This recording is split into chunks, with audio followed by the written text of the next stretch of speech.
बहुत समय पहले नितेश नामक एक आदमी एक छोटी सी गांव में रहता था। वो एक बहुत ही नेक और ईमानदार आदमी था। वो छोटी उम्र से ही अपने पिता की तरह मटके में कुल्फियाँ बना के उसके बाद उन पे रंगीले बर्फ भर के उन्हें बेचता था। कुल्फी, कुल्फी, मलाई कुल्फी, पिस्ता कुल्फी, बादाम कुल्फी, रोज कुल्फी, ले लो भाई ले लो। घर पे बनाए हुए ताजा कुल्फी, सिर्फ 5 रुपए में आपके मनपसंद कुल्फी।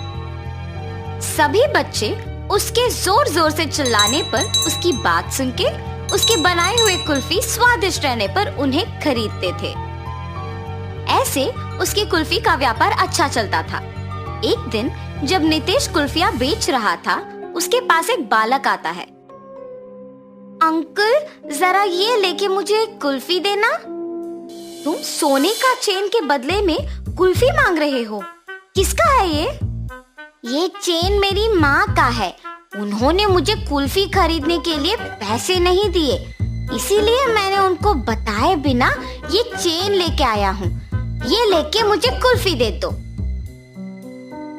तुम्हारे माँ को बताए बिना ऐसे इतनी महंगी चेन लाना गलत है ना बेटा? ऐसे नहीं करते। ये चेन अपने माँ को वापस कर दो। मुझे तभी पैसे दो जब तुम्हारे पास है। ऐसे कह के उस बच्चे को कुल्फी देके वहाँ से चला जाता है। मगर जब वो कुल्फी खाते हुए चल रहा था, उसे एक और कुल्फी बेचने वाला दिख जाता है और वो सोचता है, अगर मैं इस अंकल को भी ऐसे ही सोने का चेन दूंगा तो वो पहले अंकल की तरह मना करके मुझे मुफ्त की कुल्फी दे देंगे और मैं 2 कुल्फियाँ खा सकता हूँ। ये ऐसे सोचकर उसके हाथ में रहे कुल्फी को जल्दी से खत्म करके उस दूसरे आदमी के पास जाता है। अंकल अंकल, ये चेन लेके मुझे एक कुल्फी दीजिए ना। ठीक है बेटा, 1 कुल्फी क्या 2 लेके खाओ। ऐसे कह के बबलू के पास से वो चेन लेके उसे 2 कुल्फियाँ दे के वहाँ से चला जाता है। बबलू अपने दोनों हाथ में कुल्फियाँ देख खुश होके चेन के बारे में भूलकर खाते हुए वहाँ से घर चला जाता है। इतने में बबलू की माँ सोने का चेन ना दिखने पर घर पूरा ढूंढती है और तभी बबलू घर आता है। बबलू, क्या तुमने मेरा सोने का चेन देखा है बेटा? यहीं पे रखा था। अरे रे, 2 कुल्फियाँ मिलने की खुशी में मैं तो चेन के बारे में भूल गया ना। अब अगर मैं माँ को ये बताऊंगा तो मुझे पक्का डांटेगी। अब मैं माँ से क्या कहूँगा? ऐसे वो मन में सोचता है। क्या हुआ बबलू? मेरे सवाल का जवाब दिए बिना क्या सोच रहे हो? कुछ नहीं माँ, मैंने नहीं देखा। हाँ, ठीक है, तुम भी मेरे साथ चेन ढूंढो। शायद मैं यही कहीं भूल गई। वो बहुत महंगा है बेटा। ठीक है माँ। और ऐसे बबलू उसके माँ के साथ चेन ढूंढने लग जाता है, जैसे उसे कुछ पता ही नहीं। बहुत समय बाद जब उसकी माँ ढूंढ ढूंढ के चेन ना मिलने पर थकान के मारे दुखी होके बैठ जाती है। बबलू उसके माँ को दुखी देख सोचता है, उस चेन के खो जाने पर ही माँ दुखी है। मैं माँ को दुखी नहीं देख सकता। चाहे कुछ भी हो जाए, मैं माँ को सच बता दूंगा। ऐसे अपनी माँ के पास जाता है और कहता है, माँ, आपके डांटने के डर से मैं सच नहीं बता पाया। मैं कुछ नहीं कहूँगी बेटा, सच क्या है? माँ, आपने कुल्फी खरीदने के लिए पैसे नहीं दिए ना, तो मैंने आपके सोने के चेन लेके कुल्फी वाले को देकर उससे कुल्फी लिया।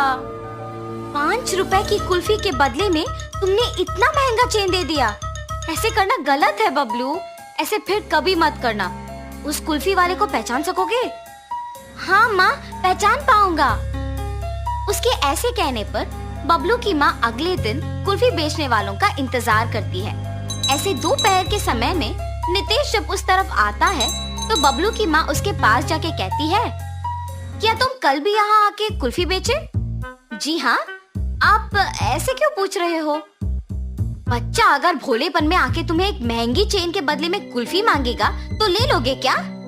हाँ, ये आप क्या कह रहे हो? मुझे कुछ नहीं समझ आ रहा। तुम कुछ मत कहो। मेरे ही बेटी की गलती है, इसीलिए मैं कुछ नहीं कह रही हूँ। बस मुझे मेरा चेन दे दो और मैं चली जाऊंगी। मैडम, मैंने वो चेन नहीं लिया। मैंने उस बच्चे को कहा भी कि वो चेन उसके घर में वापस लौटा दे, उसने आपको आके नहीं दिया। चेन देना ना पड़े इसलिए झूठ बोल रहे हो तुम। नहीं नहीं, मैं सच कह रहा हूँ। आप अपने बेटे को बुला के पूछिए तो सही। बबलू, बबलू। हाँ माँ। बबलू, क्या यही वो आदमी है जिसको तुमने मेरा सोने का चेन दिया? नहीं माँ। और ऐसे वो अपने माँ को नितेश के साथ जो भी हुआ समझाता है। कल मेरे इस तरफ आने की वजह से ही मुझे सोने का चेन मिला था। काश आज भी ऐसा कुछ हो। ऐसे सोचते हुए उस तरफ जा रहे कुल्फी वाले को बबलू देखता है। माँ वही वो अंकल है जिन्होंने मुझसे चेन लेके कुल्फी दिया था। कल तुमने मेरे बेटे को कुल्फी देके चेन लिया था ना, वापस कर दोगे कि सबको बुलाऊं? अब ये बच्चा इतना जोर से कह रहा है कि मैंने ही लिया है तो मुझे लौटाना ही पड़ेगा, वरना उसकी माँ सबको बुलाएगी। लालच के मारे यहाँ आना अनावश्यक था। चेन दिए बिना क्या सोच में पड़ गए हो तुम? मुझे माफ कीजिए दीदी। ऐसे वो आदमी उसका गलती मानकर उसके पास के सोने का चेन बबलू के माँ को दे देता है। बच्चे मासूमियत में अगर आके महंगी चेन के बदले में अगर कुल्फी मांगे तो क्या दे दोगे? उन्हें इतना भी नहीं बताओगे कि वो गलत है? उस कुल्फी वाले ने ऐसे ही लालच के बिना मेरे बच्चे को गलती करने से रोका था। आइंदा ऐसे कभी मत करना, इस आदमी से सीखो। मुझे माफ कीजिए भाई साहब, मैंने आपकी गलती के बिना आपको निंदित किया। कोई बात नहीं जी, मुझे बस खुशी है कि आपको आपकी चेन मिल गई। बेटा ऐसे कभी मत करना। मैंने सोचा कि वो अंकल भी आपकी ही तरह चेन लौटा देंगे। सब लोग एक जैसे नहीं होते बेटा, अच्छे लोग और बुरे लोग होते हैं। इसीलिए घर में अपने माँ बाप को बताए बिना कुछ नहीं करना चाहिए। आगे से ऐसे नहीं करूँगा अंकल। ऐसे कहकर खुशी से अपने माँ के साथ वहाँ से चला जाता है। तो इस कहानी का नैतिक क्या है? सभी लोग नितेश की तरह ईमानदार नहीं रहेंगे। हमारे चारों ओर अच्छे और बुरे दोनों किस्म के लोग रहते हैं। इसीलिए सोच समझकर निर्णय लेना अच्छा है। किसी पे आसानी से भरोसा नहीं करना चाहिए।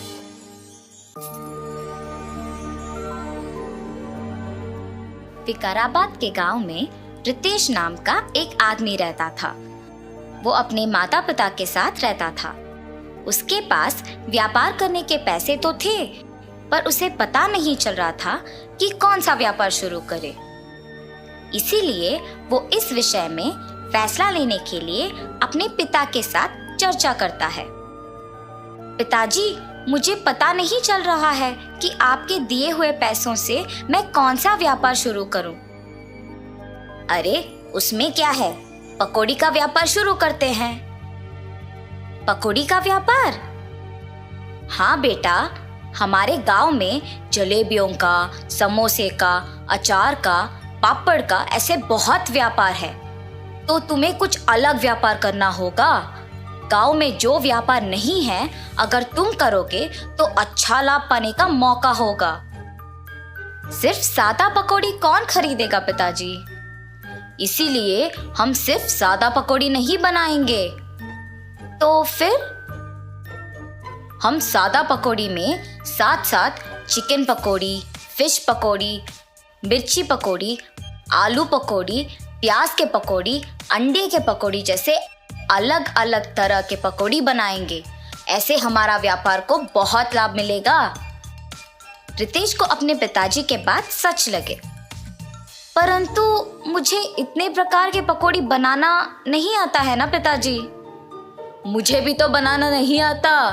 हम खुद इन सब के विधि बनाएंगे और इसके लिए तुम्हारी माँ भी सहायता करेगी।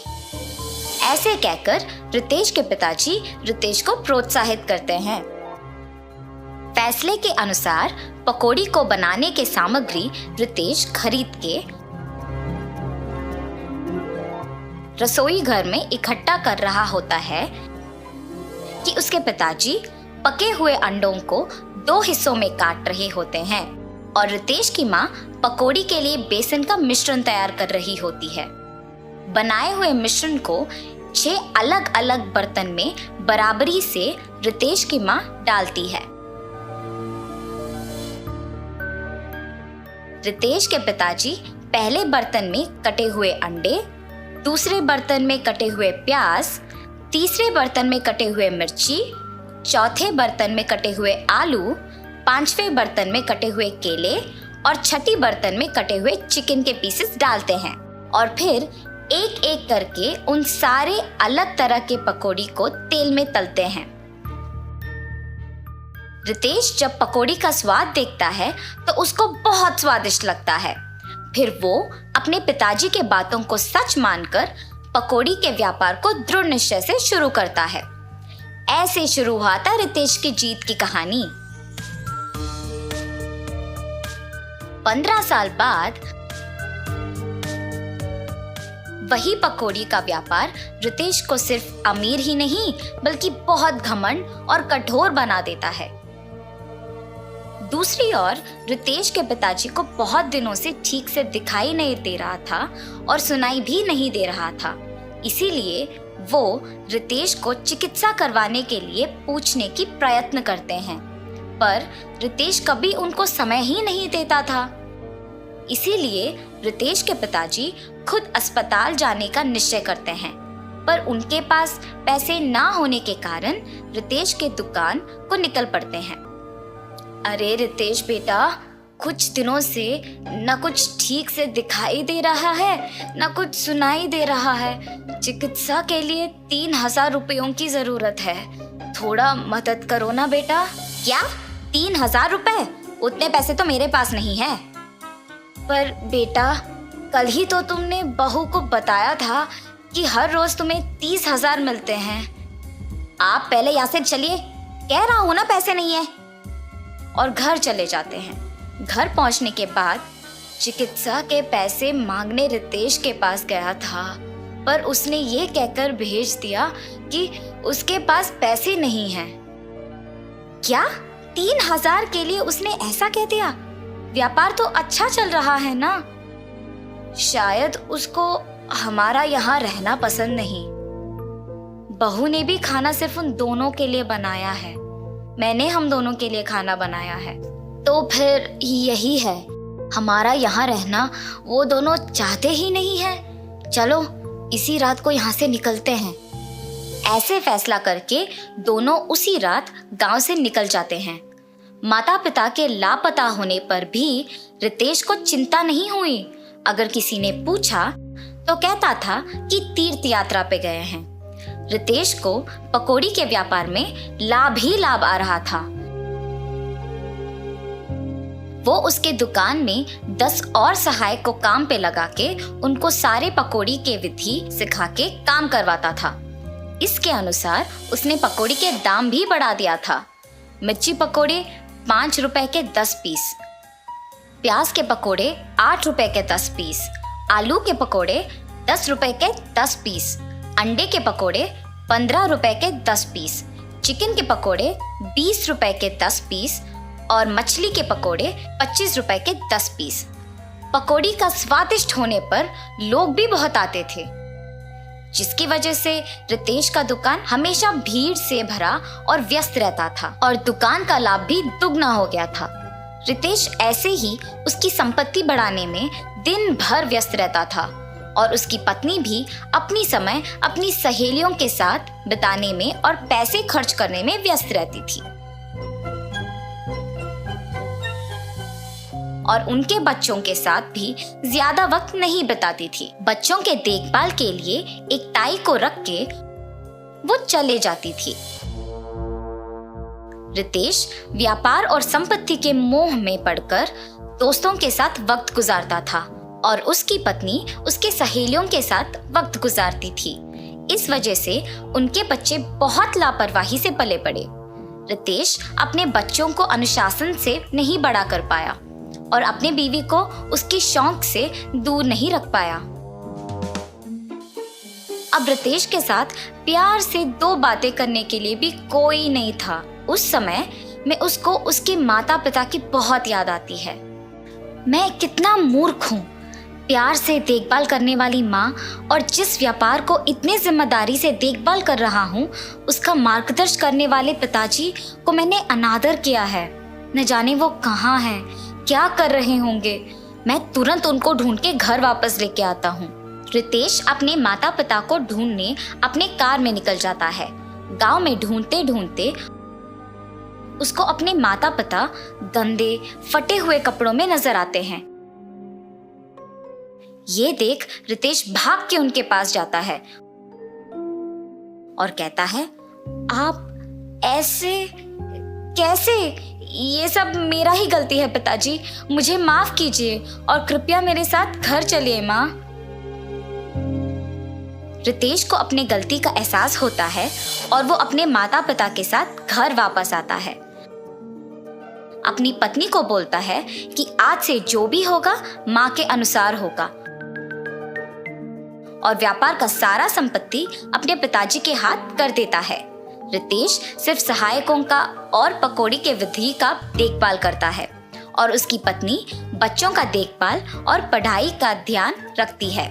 सुख संपत्ति और परिवार का प्यार पाके सब सदा खुश रहते हैं। इस कहानी का नैतिक है, माता पिता से बढ़कर इस दुनिया में और कुछ नहीं है। परिवार का प्यार और देखभाल से बढ़कर और कोई जिम्मेदारी नहीं होती है।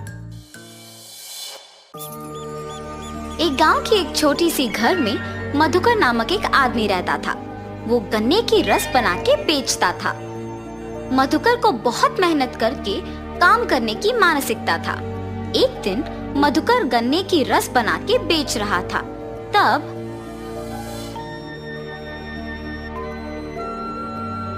मधुकर, तुम गन्ने की रस बहुत अच्छा बनाते हो। हाँ मधुकर, तुम्हारे हाथों में जादू है। ऐसे गन्ने की रस पीते मधुकर की प्रशंसा करते थे लोग। मुझे आलसी ना होके मेरे गन्ने की रस के बारे में सबको पता चलने के लिए अच्छा और स्वादिष्ट रहने वाली गन्ने की रस बनाना होगा। ऐसे हर रोज वो और स्वादिष्ट गन्ने की रस बनाने का प्रयत्न करता था। वो दिन प्रतिदिन स्वादिष्ट और ताजा गन्ने की रस बनाने के कारण उस गांव में बहुत प्रसिद्ध था। एक दिन मधुकर देर रात तक दुकान में ही रह के और नए तरीके से गन्ने की रस बनाने का प्रयत्न कर रहा था। मुझे कल आज से बेहतर गन्ने का रस बना के बेचना होगा। ऐसे सोचकर दुकान में ही रह के गन्ने का रस बना रहा था।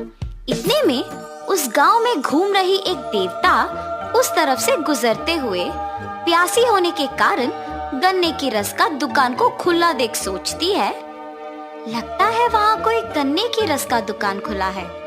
कम से कम उससे मेरा प्यास बुझेगा। लेकिन मैं ऐसे नहीं जा सकती हूँ। ऐसे सोच के देवता एक आदमी की नकल में दुकान को जाती है। भाई साहब, मुझे बहुत प्यास लगी है, एक गिलास गन्ने का रस मिलेगा? जी भाई साहब, अभी मैं इनको अदरक और नींबू को मिला के बनाए हुए गन्ने की रस देता हूँ। अगर अच्छा है तो वो मुझे बोलेंगे और मैं कल से ही सबको बेच सकता हूँ।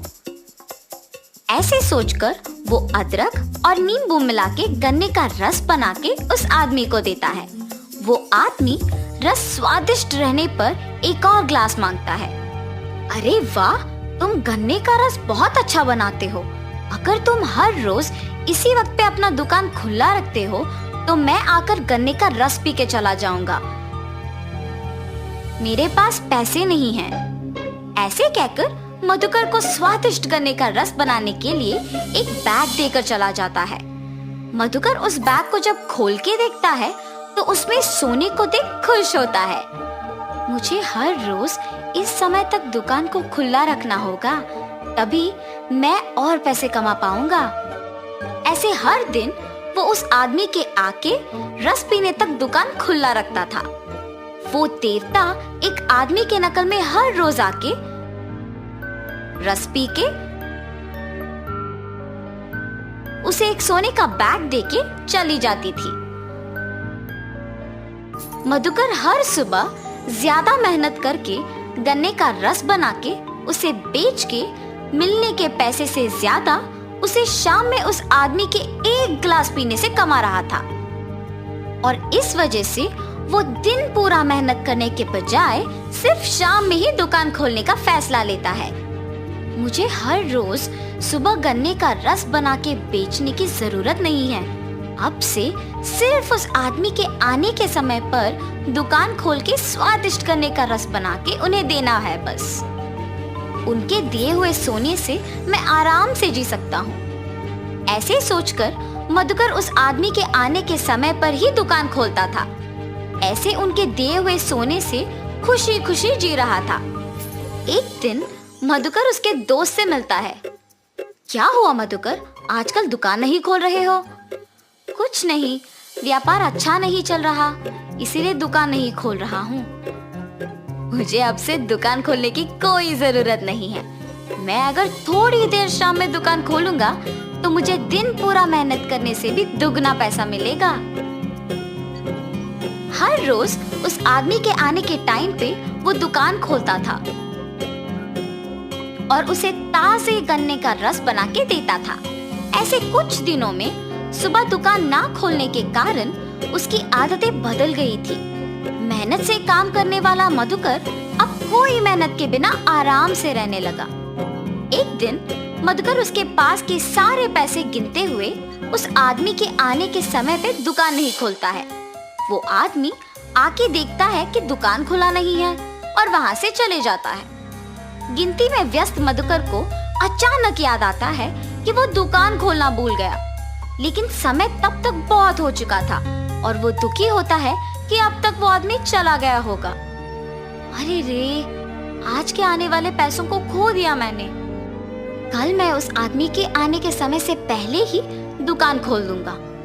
ऐसे सोचकर पैसे कमाने की सोच में मग्न होकर और दुख के कारण वो पूरी रात नहीं सो पाता है। सुबह होने के बाद भी वो सोए बिना सोचते ही रहता है, आज मैं उस आदमी को ताजा गन्ने का रस पिला के ही चैन से सो पाऊंगा। ऐसे सोच के वो सोए बिना बैठे रहता है, मगर शाम को वो अपनी नींद रोक नहीं पाता है। उस आदमी के आने से पहले बहुत समय है ना, इस बीच में थोड़ी देर के लिए सो के उठ जाऊंगा, और सो जाता है। ऐसे उस आदमी के आने के समय पे भी सोते ही रहता है। आदमी जब गन्ने का रस पीने दुकान आता है तो दुकान फिर से बंद रहता है। ये दुकानदार न जाने क्यों आजकल अपना दुकान नहीं खोल रहा। कल भी दुकान बंद ही था, कल से यहाँ ना आना ही बेहतर होगा। ऐसे सोच के वो आदमी वहाँ से चला जाता है और जब तक मधुकर उठता है तब तक तो बहुत देर हो चुकी होती है। हाय भगवान, आज भी मैं दुकान खोल नहीं पाया। वो आदमी आकर देख के चला भी गया होगा। अगले दिन वो ध्यान से दुकान उस आदमी के आने के समय पे खोलता है, लेकिन बहुत देर इंतजार करने पर भी वो आदमी लौट के नहीं आया। ऐसे मधुकर कुछ दिन और इंतजार करता है, मगर वो आदमी लौट के नहीं आता है। उस आदमी का लौट के ना आने का वजह मैं ही हूँ। मेरे 2 दिन दुकान ना खोलने के वजह से ही उसने आना बंद कर दिया। मुझे दुगना पैसा मिलने पर मैंने मेहनत करना बंद कर दिया। मेरे पास के पैसे सारे खत्म हो जा रहे हैं। अगर मैं कल से वापस दुकान को हमेशा की तरह सुबह नहीं खोला तो मुश्किल हो जाएगा। अगले दिन से वो सुबह ही दुकान खोल के गन्ने का रस बना के बेचना शुरू करता है, मगर बीच में कुछ दिन आलसी बनने के कारण काम नहीं कर पाता है। लेकिन खुशी से जीने के लिए अपने आप को बदल के मेहनत से गन्ने का रस बेच के काम करने लगता है। कुछ दिनों में वापस उसे मेहनत की आदत लग जाती है। उसे उसकी गलती का एहसास होता है और तब से वो आसानी से गन्ने का रस बना के उसे बेच के उसी पैसों से खुशी खुशी जीता है। तो इस कहानी का नैतिक क्या है? मेहनत से जीने की जरूरत एक आदत बनना चाहिए, तभी हम अच्छे स्थान में रहेंगे और साहस से हर मुश्किल का सामना कर सकते हैं।